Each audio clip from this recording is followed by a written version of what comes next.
اعوذ باللہ من الشیطان الرجیم بسم اللہ الرحمن الرحیم۔ ایک مرتبہ سلطان محمود غزنوی اپنے سپاہیوں کے ساتھ جنگل سے گزر رہے تھے کہ اچانک جنگل کے رستے سے بھٹک گئے۔ سلطان جنگل میں رستہ تلاش کرتے کرتے سرگرداں تھے کہ اچانک ان کی نظر ایک ہندو شہزادی پر پڑی جو اپنی کنیز کے ساتھ شکار پر آئی تھی۔ شہزادی اور اس کی کنیز اس چیز سے بے خبر دریا کے کنارے پاؤں ڈبو رہی تھی کہ اچانک ان کے پیچھے ایک ریچھ آ پہنچا۔ اس وقت تک کہ سلطان کا تیر ریچھ کے حلق سے آر پار ہوتا، وہ ریچھ شہزادی کی کنیز کو ضرب دے چکا تھا۔ اس سے پہلے کہ شہزادی اپنا تیر نکالتی بہت دیر ہو جاتی۔ سلطان نے پے در پہ 3 تیر اس درندے پر دے مارے جس سے وہ ڈیر ہو گیا۔ شہزادی کو یہ جاننے میں ذرا بھی مشکل نہ آئی کہ اس قسم کی بہادری اور مہارت کا مظاہرہ کوئی عظیم سپہ سالار ہی کر سکتا ہے۔ شہزادی سلطان کی طرف متوجہ ہوئی، اس کا شکریہ ادا کیا اور اپنا تعارف کرواتے ہوئے بولی، میرا نام سمرتی ہے اور میں جے پور کے راجہ کی بیٹی ہوں۔ میری جان بچانے کا بہت بہت شکریہ۔ ویسے تم ہماری فوج کے سپاہی نہیں لگتے، کہاں سے تعلق ہے تمہارا؟ وہ شاید یہ نہیں جانتی تھی کہ اس کے سامنے سلطان محمود غزنوی کھڑا ہے جن کے نام سے ہی ہندو راجاؤں کے حلق خشک ہو جاتے ہیں۔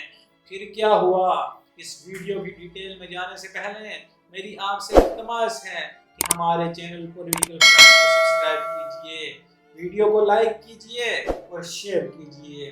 سلطان نے کہا، جی میں کسی اور فوج کا سپاہی ہوں، چلیے میں آپ کو کسی محفوظ مقام پر پہنچا دوں، آپ میرے پیچھے چلتی جائیں۔ اندھیرا بڑھتا جا رہا تھا، اگر راستہ نہ ملا تو شاید رات اسی جنگل میں بسر کرنی پڑے۔ شہزادی جان چکی تھی کہ یہ شخص خوف اور لالچ سے پاک ہے، اسی لیے وہ خود کو محفوظ سمجھ رہی تھی۔ سلطان نے کہا، ہمیں رات یہاں بسر کرنی پڑے گی، صبح میں آپ کو آپ کی منزل تک پہنچا دوں گا۔ سلطان نے محسوس کیا کہ وہ شاید جنگل کی سردی برداشت نہ کر سکے، اس لیے اس کی طرف اپنی چادر پھینک دی۔ شہزادی نے وہ چادر اوڑھ لی۔ شہزادی کی نظر سلطان پر جمی ہوئی تھی مگر سلطان آگ جلانے میں مصروف تھا۔ اس نے مٹی سے تیمم کیا اور نماز پڑھنے میں مصروف ہو گیا۔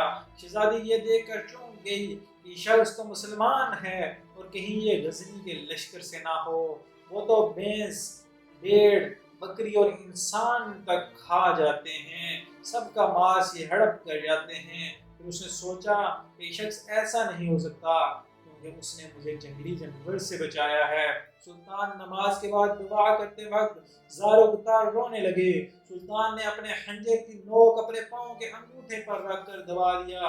شہزادی سمجھ گئی یہ شخص مجھ سے گفتگو میں بے تکلف نہیں ہونا چاہتا۔ صبح ہوئی تو سلطان شہزادی کو لے کر نکل پڑا۔ بلاخر سلطان اور شہزادی ایک ہموار راستے پر پہنچے۔ دور ایک گاؤں کے آثار معلوم ہوئے۔ سلطان نے کہا، یہ آپ کی ریاست کا ہی گاؤں معلوم ہوتا ہے۔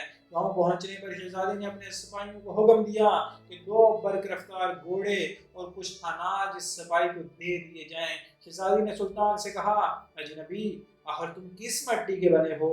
ساری رات تم اپنے خنجر سے اپنے زخم خریدتے رہے اور میری طرف کوئی توجہ نہ دی۔ سلطان نے کہا، شہزادی صاحبہ، اس لیے اپنے زخم خریدتا رہا کہ آپ کا حسن میرے ایمان کو زد نہ پہنچائے اور میری توجہ میرے درد کی طرف رہے۔ شہزادی نے کہا، تمہیں یہ موقع گنمانا نہیں چاہیے تھا، ہم سے خلوت میں ملاقات کے لیے لوگ اپنی ریاست سے دستبردار ہونے کو تیار ہو جاتے ہیں۔